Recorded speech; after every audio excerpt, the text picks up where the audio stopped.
Me alegro mucho de veros.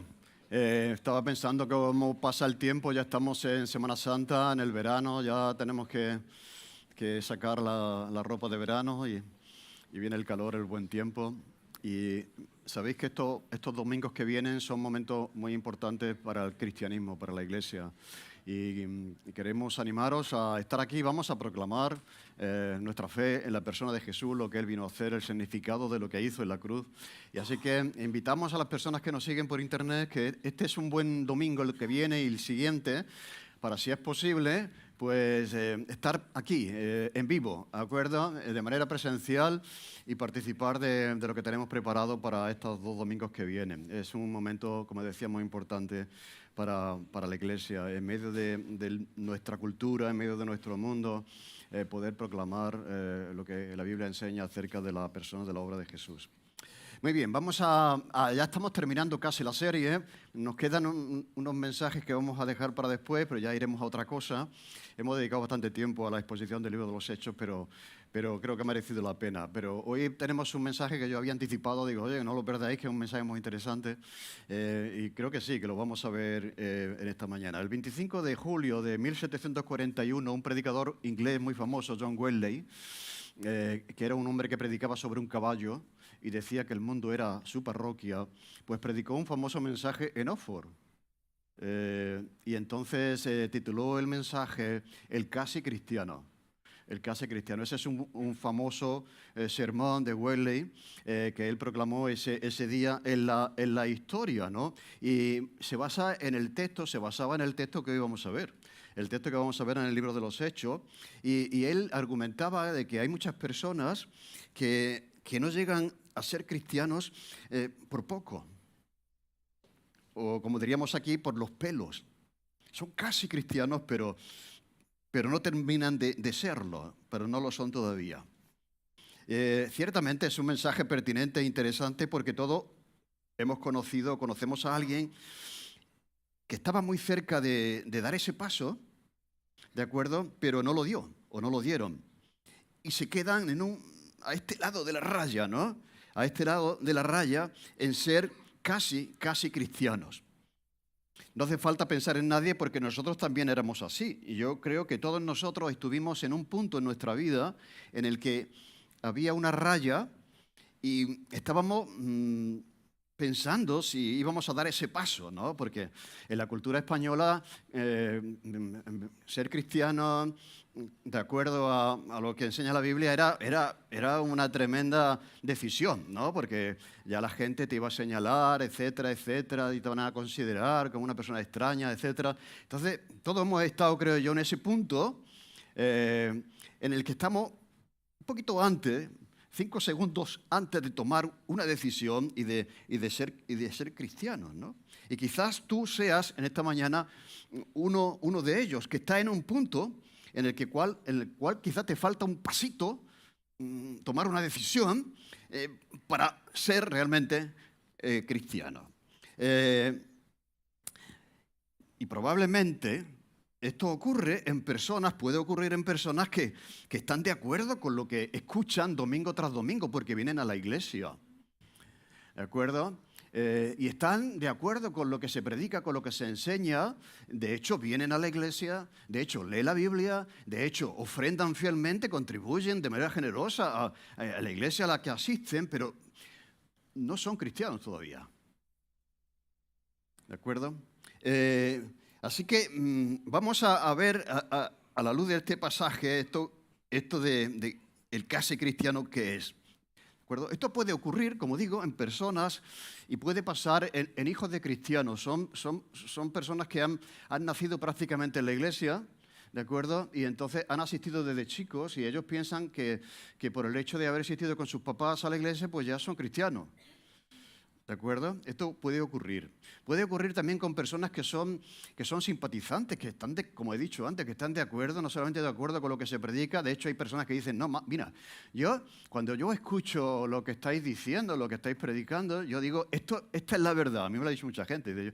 Yo cuando veo y evalúo todo lo que hay alrededor y veo lo que proponéis, creo que esto es la verdad. O sea, están de acuerdo con que esto es la verdad, pero no terminan de de dar el paso y ser cristianos, ¿de acuerdo? Así que pueden estar de acuerdo con la verdad, pueden estar como hijos de creyentes, personas que asisten ya desde hace mucho tiempo porque les agrada el ambiente, les agrada la música, las relaciones, lo que se respira dentro de una comunidad cristiana y esto puede pasar a estas personas que consideran que eso ya las hace cristianas. Vamos a ver este concepto del case cristiano a la luz de la respuesta que Pablo da a Agripa. Sabéis que Pablo está en una audiencia, tienen curiosidad por saber y por conocer lo que Pablo enseña, lo que predica Pablo, y entonces hay un momento en el que Pablo responde en un discurso, de acuerdo a las personas que estaban allí presentes, que eran la gente más importante de la sociedad de aquel tiempo. De acuerdo, dice lo siguiente en Hechos 26, versículo 1 al 32. Entonces Agripa, que era el rey en aquel tiempo, dijo a Pablo: «¿Se te permite hablar por ti mismo?». Pablo entonces, versículo 1, extendiendo la mano, comenzó así su defensa. «Me tengo por dichoso, oh rey Agripa, de que haya de defenderme hoy delante de ti en todas las cosas de que soy acusado por los judíos. Mayormente porque tú conoces todas las costumbres y cuestiones que hay entre los judíos, por lo cual te ruego que me oigas con paciencia. Mi vida, pues, desde mi juventud, la cual desde el principio pasé en mi nación, en Jerusalén, la conocen todos los judíos, los cuales también saben que yo desde el principio, si quieren testificarlo conforme a la más rigurosa secta de nuestra religión, viví como un fariseo. Y ahora, por la esperanza de la promesa que hizo Dios a nuestros padres, soy llamado a juicio. Promesa cuyo cumplimiento esperan que ha de alcanzar todas nuestras tribus, sirviendo constantemente a Dios de día y de noche. Y por esta esperanza, oh rey Agripa, soy acusado por los judíos». Versículo 8. ¿Qué? ¿Se juzga entre vosotros cosa increíble que Dios resucite a los muertos? Porque es lo que Pablo predicaba acerca de Jesús. Yo ciertamente había creído mi deber hacer muchas cosas contra el nombre de Jesús de Nazaret, lo cual también hice en Jerusalén. Yo encerré en cárceles a muchos de los santos, habiendo recibido poderes de los principales sacerdotes, y cuando los mataron, yo di mi voto.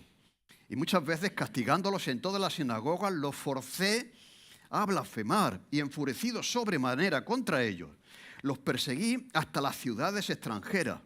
Ocupado en esto, iba yo a Damasco con poderes y en comisión de los principales sacerdotes, cuando a mediodía, oh rey, yendo por el camino, vi una luz del cielo que sobrepasaba el resplandor del sol, la cual me rodeó a mí y a los que iban conmigo. Y habiendo caído todos nosotros en tierra, oí una voz que me hablaba y decía en lengua hebrea: «Saulo, Saulo, ¿por qué me persigues? Dura cosa te es dar coces contra el aguijón». Yo entonces dije: «Señor, ¿quién eres?». El Señor le dijo: «Yo soy Jesús, a quien tú persigues. Pero levántate y ponte sobre tus pies, porque para esto he aparecido a ti y de aquellos que me apareceré a ti, librándote de tu pueblo y de los gentiles a quienes ahora yo te envío, para que abra sus ojos, para que se conviertan de las tinieblas a la luz y de la potestad de Satanás a Dios, para que reciban por la fe que es en mí perdón de pecados y herencia entre los santificados. Por lo cual, oh rey Agripa, no fui rebelde a la visión celestial, sino que anuncié primeramente a los que estaban en Damasco y Jerusalén y por toda la tierra de Judea y a los gentiles que se arrepintiesen y se convirtiesen a Dios, haciendo obras dignas de arrepentimiento. Por causa de esto, los judíos, prendiéndome en el templo, intentaron matarme, pero habiendo obtenido auxilio de Dios, persevero hasta el día de hoy, dando testimonio a pequeños y a grandes, no diciendo nada fuera de las cosas que los profetas y Moisés dijeron que había de suceder, que el Cristo había de padecer y ser el primero en la resurrección de los muertos, para anunciar luz al pueblo y a los gentiles. Diciendo estas cosas en su defensa, Festo a gran voz dijo: «Estás loco, Pablo, las muchas letras te vuelven loco». Mas él dijo: «No estoy loco, excelentísimo Festo, sino que hablo palabras de verdad y de cordura. Pues el rey sabe estas cosas, delante de quien también hablo con toda confianza, porque no pienso que ignora nada de esto, pues todo esto no se ha hecho en ningún rincón. ¿Crees, oh rey Agripa, a los profetas? Yo sé que crees». Entonces Agripa dijo a Pablo: «Por poco me persuades a ser cristiano». Por poco me hago cristiano. Me convences, Pablo, a hacerme cristiano. Y Pablo dijo: «Quiera Dios que por poco, por mucho, no solamente tú, sino también todos los que hoy están aquí, todos los que me oyen, fueseis hechos tales como yo soy, excepto estas cadenas». Cuando había dicho estas cosas, se levantó el rey, el gobernador y Berenice y los que estaban sentados con ellos, y se retiraron aparte y hablaban entre sí diciendo: ninguna cosa digna de muerte ni de prisión ha hecho este hombre. Y Agripa dijo a Festo: ¿podía este hombre ser puesto en libertad si no hubiera apelado a César? ¿Qué pasaje más poderoso? Vemos la tercera vez que Pablo da su testimonio personal. Es muy interesante, muy importante que contemos cómo nosotros hemos llegado a conocer al Señor. Eso es lo que hace Pablo, dar su testimonio personal como punto de partida para luego la predicación del Evangelio, ¿no? Y en esta ocasión, como habíamos visto la semana pasada, ante Festo, Agripa y Berenice, que son las personas más importantes en toda la región y también en toda la ciudad. Entonces, esta es la sexta vez que Pablo tiene que defenderse de las acusaciones que les estaban lanzando. Este es el discurso más largo de todos los que Pablo ha dado y tiene detalles interesantes que no aparecen en otros discursos. O sea, y es por el contexto, por la gente que está ahí escuchando, ¿no? De hecho, cuando habla dice: Agripa, yo sé que tú sabes de lo que estoy hablando, porque Agripa era una persona religiosa. Y era judío y sabía lo que decían los profetas. Por lo tanto, Pablo va adaptando su testimonio a la audiencia que está teniendo y en este caso, pues da información muy interesante. Así que vemos aquí dos partes fundamentales en este pasaje que hemos leído. En primer lugar, el testimonio personal de Pablo, que no nos vamos a parar en eso, solamente en algunas cosas, versículos 1 al 23 del capítulo 26. Y luego la respuesta que dan aquellos que están escuchando el testimonio de Pablo. Siempre hay una respuesta. Siempre que se predica el Evangelio hay una respuesta. Aunque sea una respuesta sin palabras, pero hay una respuesta. Vamos a ver cuál es esa respuesta que dan cuando Pablo expone pues, su testimonio personal ante estas autoridades. Vemos que podríamos decir, la estructura del testimonio personal está muy definida y esto es importante. Oye, ¿de qué hablo yo? Mira, Pablo en primer lugar hace una introducción, dijo, Agripa le da permiso, puedes hablar, es el momento de toma la palabra y Pablo hace unas palabras aquí: me tengo por dichoso, rey Agripa, de que tenga que defenderme delante de ti. Es una persona que no hace la pelota, sino que trata a Agripa con educación. Como decíamos, aquel abogado famoso que vino en otro juicio, lo que hacía es intentar ganarse el favor, de acuerdo, del tribunal. Pero Pablo es una persona educada, como tenemos que ser nosotros cuando nos dirigimos a las personas, y entonces pues trata con educación a Agripa y no le lisonjea, no le da la pelota, y él sabía que este hombre pues tenía conocimiento de las cosas que Pablo estaba creyendo, ¿de acuerdo? Así que es como una introducción, ¿vale? Que nosotros podemos hacer también a ese compañero de la universidad, a ese compañero: oye, ¿me permites que te cuente un poco lo que ha pasado en mi vida? ¿No? ¿Me entendéis? Hacer una introducción. Entonces Pablo habla, en primer lugar, de su vida antes de su conversión. Versículo 4 hasta el 11. Mi vida desde mi juventud, ¿vale? Desde el principio, bueno. Entonces, está narrando un poco cómo era su vida antes de conocer al Señor. Pero mete ahí una pregunta muy interesante. Dice: ¿se juzga entre vosotros algo increíble, como que Dios resucite a los muertos? Eso lo vamos a ver el domingo de resurrección. Así que era algo que Pablo me está ya acusando de eso, pero los fariseos creían en la resurrección, ¿de acuerdo? Por lo tanto, no me podéis acusar de algo en lo que creéis. Yo estoy hablando de la resurrección y la resurrección del Mesías, de Jesús de Nazaret, ¿no? Entonces, la resurrección y el cumplimiento en la persona de Jesús de Nazaret es un tema central en la predicación. Tenemos que hablar del Jesús que murió, pero que también resucitó, porque si se quedó en la tumba, no somos salvos. Él necesita también que alguien le rescate porque no ha podido con la muerte, ¿me entendéis? No ha podido con el pecado. Con la paga del pecado es la muerte. Por lo tanto, tenemos que hablar del Jesús resucitado y por eso el domingo se habla de la resurrección, ¿de acuerdo? En segundo lugar, una vez que habla de cuál era en su vida, sus creencias, pues su conversión. Exactamente, ¿cómo sucedió esto? Muchas veces decimos, bueno, yo me convertí, la gente que nos escucha, bueno, ¿y eso qué? Yo sé que hay una reconversión industrial, ¿me entendéis? Pero esto de la reconversión o la conversión personal, eso, tenemos que explicar eso, ¿no? ¿De acuerdo? Entonces, él explica cómo fue. Yo estaba ocupado en ese odio que tenía hacia esta secta, hacia los cristianos, iba con todos los poderes a Damasco, porque se ve que allí había una comunidad importante de cristianos, pero en ese momento Dios vino a mi encuentro. ¿de acuerdo? Y Dios vino a mi encuentro y entonces me dijo, oí una voz que me decía, y este es un dato interesante que no encontramos en otro sitio, Pablo, ¿qué estás haciendo? Pregunta, ¿quién eres, Señor? Pues yo soy Jesús. Es Jesús el resucitado, el que está hablando con Pablo, ¿de acuerdo? Y dura cosa te es dar coces contra el aguijón. Dura cosa te es dar contra el aguijón. Para los que no lo sepan, el aguijón era una vara que llevaban las personas que araban el campo con bueyes, y para que los bueyes tirasen del arado, pues con la vara terminada en pincho, pues es como las espuelas de los caballos, ¿no? Si tú quieres que el caballo ande, ¿qué hace? Le clavas la espuela, ¿no? Y entonces el caballo tiene que arrancar, ¿no? Si no quiere arrancar, ¿qué es lo que hace? Le das un poquito más fuerte. Y entonces, pues los animales, los bueyes, si no querían avanzar, pues entonces el que iba ahí conduciéndolos les pinchaba, y si ellos se rebelaban, porque daban una coz, pues todavía les pinchaban más fuerte. Entonces, en un sentido, lo que está diciendo aquí el Señor a Pablo, dice, mira, Pablo, te estoy dando oportunidades y tú las estás percibiendo, pero aún así te resistes. Y eso te está haciendo daño.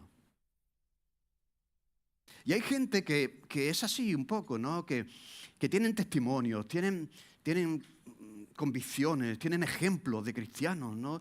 Dios les está hablando de formas y maneras. E incluso Dios hace algo a favor de ellos, ¿de acuerdo? Pero aún así les cuesta doblegarse y rendirse, y se rebelan contra eso. Y dice el Señor, esto no es una buena estrategia. Yo te estoy persiguiendo, te estoy buscando, ¿de acuerdo? Y si te resistes, dura cosa te es hacer eso, rebelarte ante lo que yo te estoy diciendo y tú estás percibiendo. Parece ser que el apóstol Pablo, pues, cuando veía el testimonio de los cristianos a los que forzaba a blasfemar, les maltrataba, les pegaba, veía amor en esas personas y no odio, veía perdón, ¿me entendéis? ¿No? Entonces, esto era un testimonio que estaba llegando a él. Y sin embargo, él se resistía. Dura cosa te es dar coces contra el aguijón. No sé si será tu caso, pero puede ser.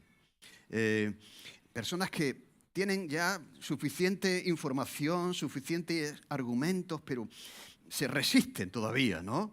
Y siempre encuentran una excusa para escabullirse. Pero si Dios te está persiguiendo, te va a encontrar. Te va a encontrar. ¿De acuerdo?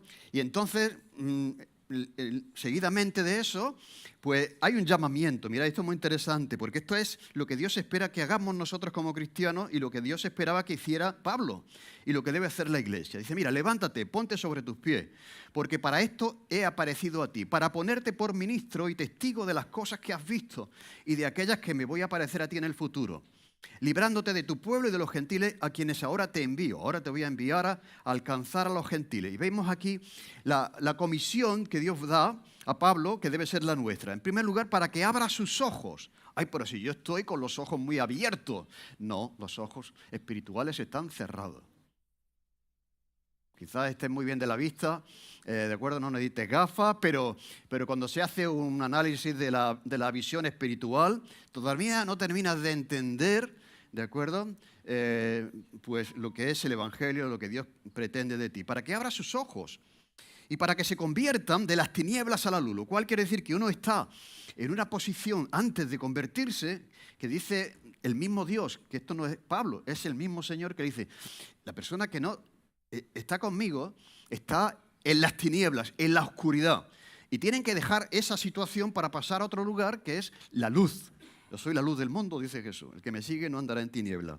De la potestad de Satanás, otra cosa. Dice Dios que el que está en las tinieblas, en un sentido, está bajo el poder, la autoridad del mismo diablo. O sea, el mismo diablo quiere que estemos en la oscuridad, porque ha venido para que estés en la oscuridad, para que no puedas ver, ¿de acuerdo? Para matar, para hurtar y destruir. Quiere destruir tu vida, tu familia, tus hijos, porque quiere destrozar lo que Dios quiere salvar y por lo que Dios ha creado. Eso es lo que quiere hacer el diablo, destruirte en todos los sentidos, ¿de acuerdo? Entonces, porque estás bajo su autoridad, pasar de la potestad de Satanás a Dios, y para que reciban por la fe que es en mí perdón de pecado. Bien, ¿cómo se recibe el perdón de los pecados? Pues por el arrepentimiento y por la fe. ¿En quién? En Dios. Por la fe que es en mí. Reciban perdón de pecado. Y no solamente eso, sino herencia entre los santificados. O sea, no solamente somos perdonados, sino que ahora esto de las herencias, ¿no? Es muy interesante porque bueno, hay gente que hereda grandes fortunas, o hay otros que no quieren ni siquiera eso porque los impuestos que tienen que pagar superan, ¿no? Pero hay gente que puede heredar mucho y hay gente que no hereda absolutamente nada. ¿De acuerdo? Que mira, ni tengo un tío en América que me va a pasar una herencia, ni me van a llamar diciendo, oye, que hay una herencia para usted. O sea, no tenemos nada, no vamos a heredar nada. Pero fijaros, dice que Dios, aparte de salvarnos, nos ha hecho receptores de sus posesiones. ¿Hay algo más importante que eso? ¿Que heredemos del propio Dios, que es dueño del universo? Pues eso es lo que Dios tiene preparado. Mira, aquí hay un mensaje de 5 puntos. Aquellos que quieren preparar un mensaje, ¿de acuerdo? Que los que están en el curso de formación tienen que hacer un mensaje. Aquí tenemos un mensaje de 5 puntos. ¿Qué es lo que tenemos que proclamar? ¿No? Abrir los ojos, que la gente se convierta, que pase de las tinieblas a la luz, de la potestad del diablo a la autoridad de Dios, para que reciban por la fe que es en mí perdón de pecado y herencia entre los santificados. ¿De acuerdo? Lo que es el Evangelio, una explicación del Evangelio, la explicación del ministerio de Pablo, cuál es nuestra condición, en qué situación nos encontramos, ¿de acuerdo? Y lo que puede hacer el Evangelio por ti y por mí. Te saca de una potestad a otra, te saca de la miseria a la abundancia, ¿de acuerdo? Que Dios nos quiere dar. Muy bien, ese es el llamamiento que tiene la Iglesia y que tiene cada cristiano. Ese es el mensaje que tenemos que predicar. Y entonces hay una respuesta por parte del apóstol Pablo a eso. O sea, cuando Dios nos salva para algo. Todos tenemos una misión, no solamente, bueno, pues ya he terminado, ya conozco al Señor, pues ya está. No, mira, Pablo se convierte, pero Dios tiene un propósito para él, tiene un ministerio para él. En este caso, predicar estas verdades a los gentiles y también para nosotros. Y hay que responder a eso también. No solamente hay que responder a la conversión, a la fe en el Señor, sino también hay que responder a lo que Dios quiere hacer contigo ahora que eres su hijo. ¿De acuerdo? Y entonces dice, por lo cual, oh rey Agripa, no fui rebelde a la visión celestial. O sea, no fui rebelde a lo que Dios me estaba pidiendo que hiciera con mi vida, sino que anuncié primeramente a los que están en Damasco, la ciudad donde él iba a perseguir a los cristianos, y Jerusalén, y por toda la tierra de Judea, a los gentiles que se arrepintiesen y se convirtiesen a Dios haciendo obras dignas de arrepentimiento. ¿De acuerdo? Aquí el Evangelio otra vez sintetizado. ¿Qué es lo que tiene que hacer la gente? Arrepentirse, porque sus decisiones son las que le hacen vivir como viven. Hay que arrepentirse. Aquellas personas que dicen, les preguntan, no, ¿usted se arrepentiría de algo? Yo de nada, ves que soberbia, ¿no? ¿Es una expresión de soberbia? O sea, quiere decir que tú eres un fenómeno aquí, tú eres el caso extraordinario del mundo, que todo lo que has hecho, nunca has hecho nada, ¿me entendéis? O sea, una persona, a esos premios Nobel hay que decir, mira, te pongo un poco en cuarentena porque yo creo que sí, que todo ser humano tiene algo de lo que arrepentirse. Pero claro, la soberbia, el orgullo personal es que muchas veces nos deja a 5 milímetros de ser cristianos. Lo vamos a ver luego. ¿Me entendéis? Y no somos cristianos porque nos cuesta, y a mí me costó. Una de las cosas que me costó más trabajo de estar es que yo era pecador. Pecador es todo el mundo alrededor de mí, pero yo soy una buena persona.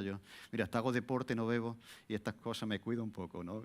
Pero, amigos, es que esto toca el ego personal. Y la conversión implica decir, Señor, tienes razón. Tienes razón y yo estaba equivocado.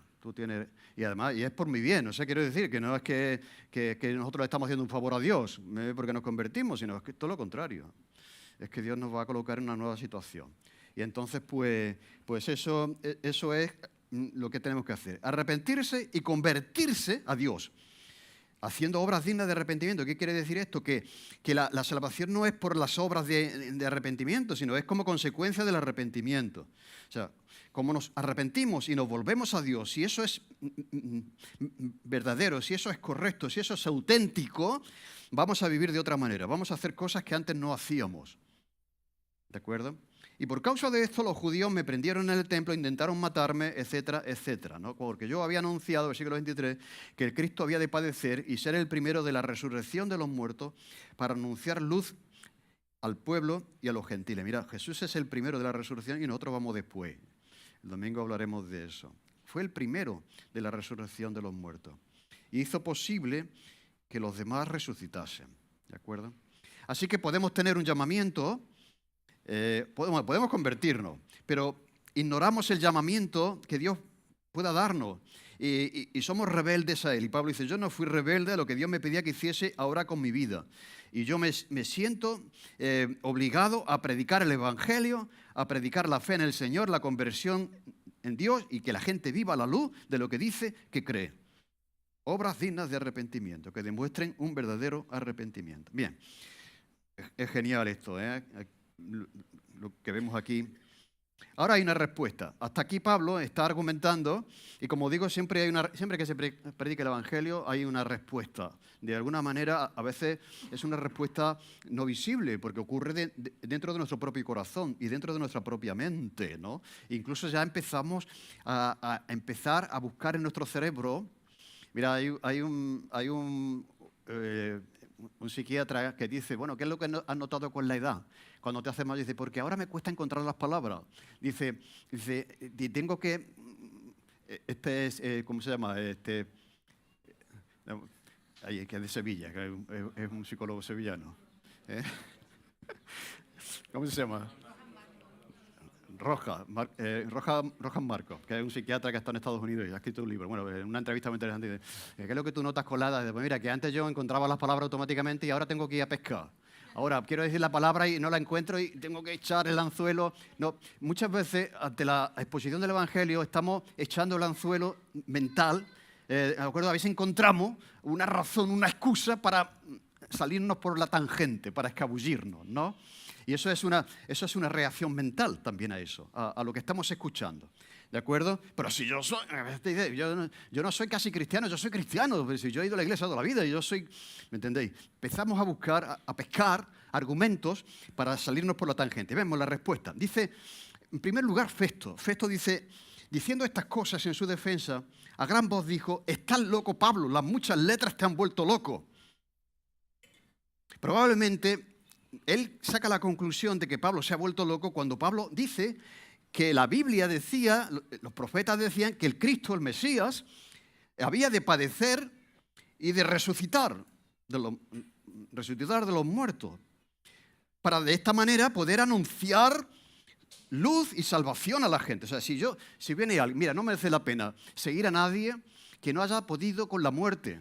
Por eso es tan bonito el cristianismo. Puede parecer, ya lo veremos el domingo, que esto que creen los cristianos en la resurrección, que los muertos resucitan, esto es una barbaridad, esto es una locura, ¿de acuerdo? Pero sin embargo, aunque pueda parecer una locura, es que la resurrección es algo que desea todo el mundo.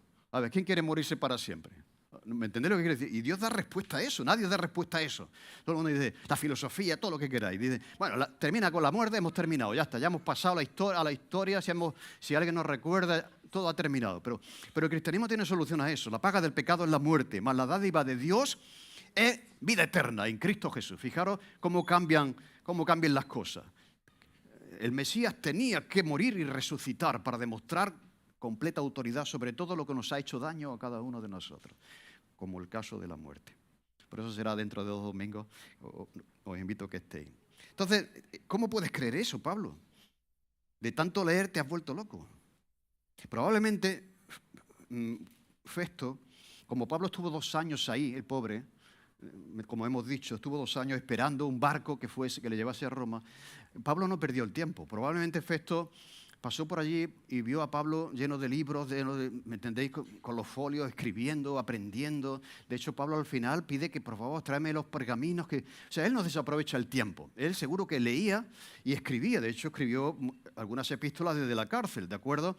Y entonces, pues, dice, este hombre no está ahí tumbado en la litera un día. Este hombre aprovecha el tiempo, aunque esté en la cárcel. Esto es importante, aprovechando bien el tiempo porque los días son malos. Entonces, saca la conclusión, como lo veo a este hombre todos los días con libros y con pergaminos y escribiendo y estudiando a los profetas y todo eso, porque cuando Pablo sabía que estaba convencido que Jesús, el crucificado, era el Mesías, porque él lo había estudiado y había sacado la conclusión que esto es lo que decían los profetas, que es verdad, que yo no lo creía, pero que es verdad, que es cierto. ¿Me entendéis? Entonces, te has vuelto loco, Pablo. Así que, y dice Pablo, muy interesante, dice, no estoy loco, sino que hago 2 cosas que un loco no puede hacer. Digo, cosas que son verdad y con cordura, o sea, con equilibrio. O sea, un loco empieza a decir cosas que no tienen sentido y pierde el control de sus palabras y de sí mismo, ¿me entendéis? Y empieza a chillar, empieza a gritar, dice una tontería. Dice, tú puedes concluir que yo estoy loco si estoy diciendo cosas que son verdaderas y no me ves alterado ni gritando ni echando espuma por la boca. Un loco no dice cosas que son, como él, con convicción y tranquilo en un estado de cordura. No soy loco, no estoy loco. Son palabras de verdad. Pero cuando él dice, estás loco, Pablo, ya ha encontrado, porque cuando fue a pescar, ya ha encontrado la manera de escabullirse ante lo que Pablo está diciendo. ¿O no? Fue a pescar una excusa y este la encontró. O sea, este está hablando de que los muertos resucitan y eso es una locura, ¿no? Entonces él no fue cristiano, no por poco, sino por mucho. En este caso, él no fue cristiano por mucho. ¿Por qué? Porque cuando nosotros creemos en Jesús, estamos creyendo en todo lo que dijo Jesús que iba a pasar, no solamente en aquellas cosas que nos gustan. Jesús dijo que iba a resucitar. Si tú no crees que Jesús resucitó, no estás creyendo en Jesús. ¿Entendéis? Sí, yo me creo que las enseñanzas, la buena persona que era, como hablaban los niños, ¿entendéis? Pero esto de la resurrección, bien, pues hemos de creer en un Jesús que resucitó como Él dijo que habría de suceder. Pero al racionar diciendo que está loco, se está alejando de la posibilidad de ser cristiano. ¿Y por qué? Por algo que no entiende. Por lo tanto, yo digo, al no entender eso, al no aceptar eso, no fue cristiano. O sea, no se salvó por mucho, porque no estaba dispuesto a aceptar eso. Yo creo que todos, en un momento de nuestra vida, como digo, antes de la conversión, estamos en un periodo de preguntas. Todos nos hacemos preguntas, ¿no? ¿Y será eso verdad? ¿Me estaré equivocando? ¿Estaré siguiendo a la persona adecuada? ¿Entendéis? Nos hacemos preguntas, ¿no? Y muchas veces aquellas cosas que no entendemos son el argumento para no creer. O sea, las cosas que no entendemos impiden que seamos ciertamente cristianos. ¿Por qué? Porque definimos como verdad aquellas cosas que tu cerebro puede entender. ¿No? O sea, para nosotros la verdad es aquello que nosotros podemos entender. Ahora tú piensas en un profesor de matemáticas que sabe, ¿y tú entiendes lo que está diciendo ese hombre? Pero que lo entienda significa que sea verdad. Es verdad, aunque tú no lo entiendas. Un ejemplo. El concepto que tiene una cucaracha del universo es la verdad del universo. ¿Entendés lo que quiero decir? ¿No? La verdad trasciende a lo que nosotros a veces podemos entender. Esto no quiere decir que los cristianos crean en cosas que no entienden. ¿Me entendéis? Porque hemos de creer, y además la fe es así, es creer en lo que Dios ha dicho, en la revelación, en la historia, etcétera, etcétera, etcétera. Pero la verdad no la define lo que tú puedes entender. O sea, si este hombre no entendía que era posible que los muertos resucitasen, no quería decir que la resurrección era mentira. Lo que pasa es que él mentalmente no lo podía entender. Entonces, muchas veces, como digo, no quiere decir esto que creamos cosas que no entendemos, pero que hay cosas que no entendemos que tampoco impiden que seamos cristianos. O sea, uno no tiene que entender todo para hacerse cristiano, para seguir a Jesús, para creer en Jesús. ¿Me entendéis lo que quiero decir? O sea, la verdad no se define por lo que tú puedes entender sobre la verdad. La verdad va mucho más allá muchas veces, y no solamente en el ámbito espiritual, sino en el ámbito de la ciencia. ¿O es que tú entiendes cómo funciona un teléfono móvil que tiene la capacidad de mandar fotos? ¿Cómo se hace eso? Que una foto está llena de color y de puntitos, luego se recompone. ¿Tú puedes entender eso? puedes explicarlo. Hay cosas que no podemos entender, pero otras personas las entienden. Y cuando yo no lo entiendo, el que las entiende va un poco por delante de mí porque sabe más que yo sobre eso. ¿Entendéis? Entonces, este hombre, como no podía entender ciertas cosas, pues se descalificó para ser cristiano. Así que hay verdades que van a trascender a cosas que nosotros no podemos entender. Ahora, un argumento importante a favor de lo que estoy diciendo es que tú puedes decir, pues es que la resurrección es que es muy difícil de aceptar. ¿Cómo es posible eso? Una persona que lleva un montón de años ya, que es polvo, pueda resucitar. Pues eso no lo entiendo. Pues mira, los discípulos tampoco lo creían. Tampoco lo creían. Y eso ya es un argumento a favor de la fe cristiana, que ellos no estaban predispuestos a creer algo que podría parecer increíble. Pero esto es un avance de la semana de la resurrección, pero el Dios que creó el universo de la nada no es capaz de, cuando suene la trompeta, que todos nuestros átomos que están esparcidos por el planeta Tierra vuelvan a su origen. Y decía alguien, es más difícil la creación que la resurrección. Y es cierto. Porque la resurrección parte de nuestros átomos que están por ahí, como digo, ¿me entendéis? De algo de nosotros, que aunque ya esté hecho polvo, pero ahí está por algún sitio, ¿no? Pero la creación es in nihilo, o sea, Dios de la nada no partió de algo que ya había, sino de la nada dijo y se produjo la realidad. Entonces, para no entretenerme con eso, porque eso es tema pero quiero decir, la resurrección está también fundamentada, y los propios discípulos fueron testigos de eso, y el propio apóstol Pablo. ¿De acuerdo? Entonces, bueno, este hombre en un sentido ya se escapa de eso, y cuando se escapa diciendo que está loco, es la palabra que va a justificar que siga sin ser cristiano, pues Pablo hace una cosa muy interesante, y es que se dirige ahora a Agripa, que es lo que tenemos que hacer nosotros.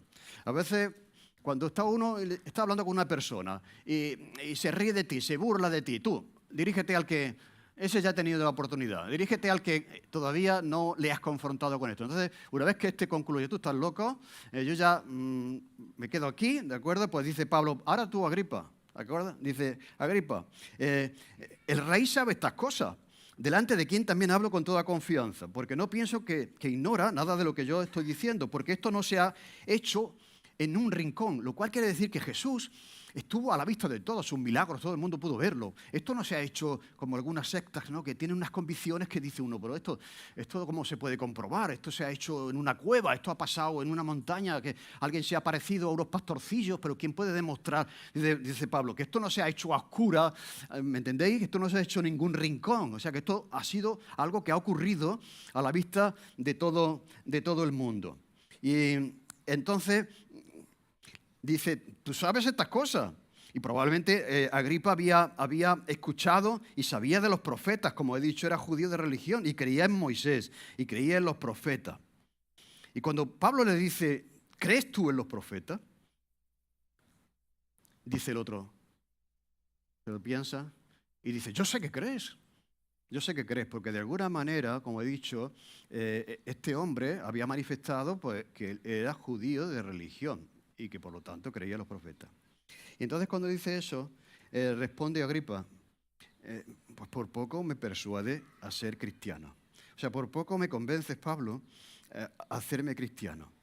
Lo que él sabe de los profetas, de Moisés, del cristianismo, lo que acaba de escuchar de Pablo, le llevan a este hombre un poco más adelante de lo que fue Festo. Y estuvo a 1 milímetro, podríamos decir, de ser cristiano. A un punto de ser cristiano por poco. Una cosa, y aquí entre paréntesis, es que él mismo también nos da una pista. No se puede ser cristiano por herencia, porque tus padres son cristianos. No se puede ser cristiano, dice, por poco me persuade a hacerme cristiano. O sea, él mismo, Agripa, tenía la certeza de que esto hay que hacerse. No me hace nadie. O sea, tu mujer no te puede hacer cristiano, tú no puedes hacer cristiano a tu mujer, tus padres no te pueden hacer cristiano, el pastor, por muy bueno que sea y que hable, no te puede hacer cristiano. O sea, tú tienes que hacerte cristiano. Por poco me persuade, me convence a hacerme cristiano. Por lo tanto, él tenía la convicción de que se trataba de que él tenía que tomar una decisión y hacerse cristiano. Y entonces, y es por la persuasión de la exposición de Pablo, de la argumentación de Pablo. Y entonces Pablo dice, quiera Dios que por poco o por mucho, no solamente tú, sino también todos los que están aquí, se hiciesen cristianos como yo soy, excepto estas cadenas, ¿no? Entonces, vamos aquí a reflexionar un poco sobre esto y ya terminamos.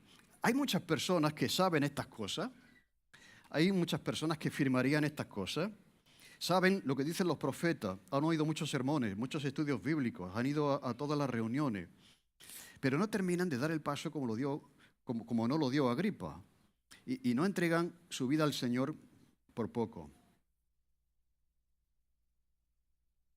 Ahora, no creo que fuese por convicción, porque él conocía lo que dicen los profetas. ¿Podría ser por orgullo? ¿Podría ser por perder su posición? Un rey que ahora reconociese que Jesús era el Mesías, etcétera. ¿Podría ser por vergüenza? En nuestra cultura, si tú eres hombre, esto de ir a la iglesia, esto es para mujeres, ¿no? O sea, puede haber una serie de cosas así, ¿no? Que impiden. No es por convicción. No es porque tú no creas que eso es verdad. Es otras cosas que pueden interferir en que tomes una decisión. Y quedarse a un paso de ser cristiano por poco. Yo te pregunto, ¿dónde estás tú? ¿Dónde estás tú en este momento? ¿Y qué es lo que te impide a ti, como dice Agripa, ser cristiano? ¿Es la vergüenza? ¿Es que hay cosas que no entiendes? Pregúntale al Señor, Él te va a contestar, seguro. ¿Qué es lo que te impide a ti? No hacer como Agripa, quedarte a este lado de la raya, sino tomar la decisión de ser cristiano y responder a lo que Pablo le estaba pidiendo. Dice que cuando Pablo dice estas cosas, se levantó el rey y el gobernador y Berenice y los que habían estado sentados con ellos, y cuando se retiraron aparte, hablaban entre sí diciendo, ninguna cosa digna ni de muerte ni de prisión ha hecho este hombre. Y Agripa dijo a Festo, ¿podía este hombre ser puesto en libertad si no hubiera apelado a César? Mira, Festo dijo, ¿estás loco, Pablo? ¿Y sabéis lo que hizo Agripa? Levantarse. Cuando se levantó, estaba demostrando que no quería seguir con la conversación. Quiera Dios que no solamente tú, sino todos los que están aquí puedan responder afirmativamente a lo que he estado predicando y que no se queden en ser cristianos por poco. Pero se levanta y demuestra que quiere terminar la conversación y cierra la puerta a creer y a ser verdaderamente cristiano. No piensa en lo que Pablo acaba de decir, sino mirad cómo se despista y no dice, oye, hay que ver lo que ha dicho este hombre, puede ser, a lo mejor es verdad que... No, dice, este hombre es inocente, no merece la pena, no merece la carne. ¿Me entendéis cómo desvía la atención? No hablan ellos de lo que acababa de decir Pablo en cuanto a su situación, dónde estaban, bajo qué autoridad estaban, lo que necesitaban, arrepentimiento de la fe, hacerse cristianos. Este hombre es inocente, no es digno de muerte ni de prisión, podía quedar libre si no hubiera apelado a César. Es como cuando nosotros estamos con alguien hablando, ¿no? Y dice, oye, que los niños están peleando, bueno, que voy a atender a los niños, ¿no? Es una manera de cambiar de conversación, de salirse por la tangente, ¿no? Pues ya está. Lo que entonces estaban diciendo, vámonos a casa y olvidémonos de lo que acabamos de escuchar. ¿Qué es lo que quiere hacer el diablo? Que te vayas a casa y te olvides de lo que estás escuchando en esta mañana. Hay un libro que se llama Cartas del Diablo a su sobrino, de alguien que se propone leer la Biblia y le dice el diablo malo, el experimentado, oye, mira, si esta convención lee la Biblia, la va a leer, pero tú le puedes sugerir algo para... Entonces le sugiere, oye, ¿no has pensado que es la hora de comer? Y entonces, pues, es verdad, ese sí, tengo hambre, pues me voy y dejo. El diablo quiere despistarnos, quiere que encontremos una salida para evadirnos de lo que estamos escuchando en esta mañana. Y Jesús dice que cuando el sembrador sale a sembrar, las aves vienen y se comen lo que se acaba de sembrar. Y dice, ¿cómo pasa eso? Yo no veo ningún pajarillo que venga en este momento, ahora mismo, que estén entrando pájaros y se lleven la Biblia. ¿Entendéis? Es la mente. Es la mente, la distracción. El buscar ya, estamos pescando a ver cómo podemos escabullirnos de esta predicación, de lo que está diciendo aquí el pastor en esta mañana. Así funcionamos. Pero el diablo quiere arrebatar lo que se está sembrando en tu corazón y en tu mente en esta mañana. Así que hay una tremenda oportunidad que Dios crea para todas estas personas que están ahí. Pero mira, no se puede ser cristiano por poco. O eres cristiano o no lo eres. Por poco es una cantidad incompleta. ¿Entendéis lo que queréis? En las matemáticas de Dios no se puede ser cristiano por poco. Pero bueno, si yo estoy convencido, si yo... No, voy a la iglesia, si yo leo la Biblia, yo a veces oro también, ¿no? Yo creo que esta religión es la verdadera. No, el por poco no es una cantidad completa para la aritmética de Dios. En las matemáticas divinas, el por poco no cuenta. ¿Eres cristiano o no lo eres? Y si tú no puedes contestar afirmativamente a eso, si no estás seguro es que no lo eres todavía. Tiene que haber un momento en tu vida en que te pones de rodillas y dices, Señor, tienes razón, te necesito, soy pecador, ven a mi vida, perdona mis pecados. Si eso no ha pasado, no eres cristiano. Puedes venir a la iglesia, puedes ser una persona excelente, un buen trabajador, un buen padre, lo que tú quieras, pero no eres cristiano. Hay mucha gente que se queda en no ser cristianos por poco. Y por poco podemos quedarnos a la puerta de no ser cristianos. Festo rechaza, alegando que eso es una locura, y se aleja por mucho. Y Agripa está a punto, pero por alguna razón no da el paso y por poco no se hace cristiano. Así que yo creo que todos nosotros podemos experimentar lo que es ser cristiano o ser casi cristiano y ser verdaderamente cristianos. Eso supone arrepentimiento, fe, la justificación por la fe, por la gracia de Dios, la redención, el perdón de los pecados por la obra de Cristo en la cruz. Sabemos que ahora tenemos paz con Dios por medio del Señor Jesucristo, gozarnos de la esperanza que Él nos ha transmitido, de la resurrección y de todas las bendiciones que Él nos da, y tener el amor de Dios en nuestros corazones derramado por su Espíritu Santo. O sea, si tú eres cristiano por poco, no tienes al Espíritu de Dios. El Espíritu de Dios viene a tu vida, arrepentíos y convertíos y recibiréis el Espíritu Santo. Y ese es el que te va a hacer a ti la persona que no puede ser por ti mismo. Si no eres cristiano, no tienes al Espíritu de Dios. Así que podía estar Agripa de acuerdo con esas cosas que Pablo había estado diciendo, pero le faltaba la más importante, y es rendir su vida al Señor. Y por lo que vemos aquí, no lo hizo por muy poco.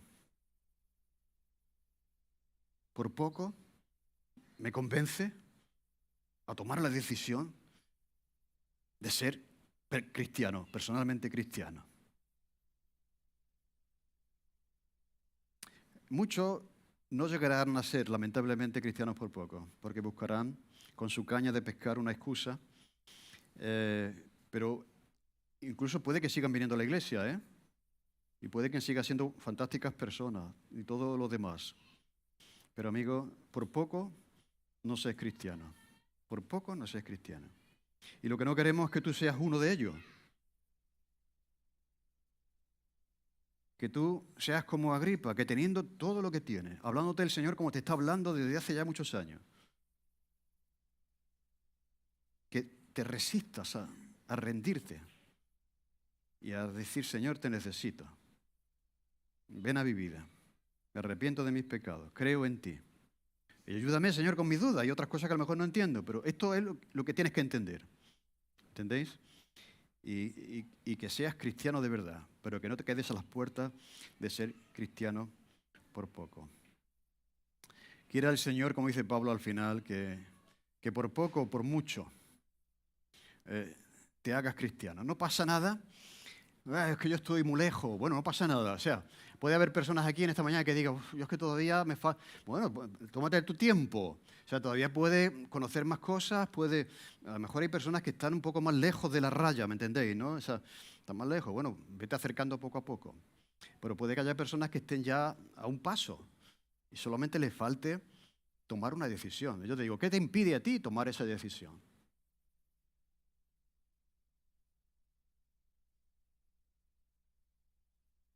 Que tú, no tus padres, no, ¿me entendéis? Que tú te rindas ante lo que estamos diciendo esta mañana, ¿no? Y el Señor, yo te necesito en mi vida, perdona mis pecados, ven a mi vida. Y yo quiero pasar de la oscuridad a la luz, que mis ojos sean abiertos. Una cosa que dice mucha gente cuando se convierte, "Ay, es que ahora es tan fácil. Ay, es que ahora yo antes leí la Biblia, era aburrida, pero ahora me encanta". A mí, ¿qué ha pasado? Pues que tus ojos han sido abiertos para que entiendas estas cosas que antes no entendía. Así que, por favor, que no seas por el amor que te tiene, porque Dios te está buscando, porque a veces quizás te ha pinchado un poquito para que tome la decisión, pero dura cosa te es dar, seguir resistiéndote y quedarte a las puertas de ser cristiano y de no serlo por muy poco. Si hay alguien que quiere hablar conmigo, al final yo estoy dispuesto a hablar contigo y ayudarte a entender esto. Eh, yo me estuve librando, no, luchando contra eso de rendirme, de reconocer que era pecador. Pero una noche en mi casa, en mi dormitorio, yo me puse de rodillas y digo, Señor, que esto es verdad. Lo que pasa es que me está costando aceptarlo, pero esto es verdad, te necesito, perdona mis pecados y quiero seguirte. ¿Entendéis? Y eso es lo que tú tienes que hacer. Pero si yo estoy viniendo a la iglesia, sí, estoy leyendo la Biblia, sí, pero te has rendido al Señor de verdad, te has puesto de rodillas, o no hace falta que te pongas de rodillas, pero ¿me entendés lo que quiero decir? Has hablado con Él directamente, le has dicho, Señor, te necesito, quiero que vengas a mi vida. Eso es hacerse cristiano. Eso es tomar la decisión de creer en Jesús y seguirle como discípulo. Amén, porque el Señor nos habla al corazón, nos sigue hablando. Amén. Señor, te damos gracias porque en un sentido todos hemos estado en esta situación de Agripa, pero tú, Señor, nos seguiste hablando, tocando nuestro corazón y al final pues tomamos esa decisión. Te pedimos por las personas que están a punto, que todavía quizás no han tomado esa decisión, Señor, pero esto es muy importante porque mañana podemos dejar de existir y no podemos ir a tu presencia por poco, Señor. Entonces es importante que esta cosa esté clara en nuestras convicciones, en nuestra vida, que sepamos si realmente somos o no somos cristianos, o que sepamos lo que nos falta, lo que necesitamos, Señor, para poder ir caminando en la dirección de serlo. Te pedimos por las personas que todavía no entienden estas cosas, que por las personas que están alejados de ti, están bajo la autoridad que no es la tuya, Señor, que tú puedas obrar en sus corazones y puedan conocerte, como Pablo mismo te conoció. Te lo pedimos en el nombre de Jesús. Amén. Amén.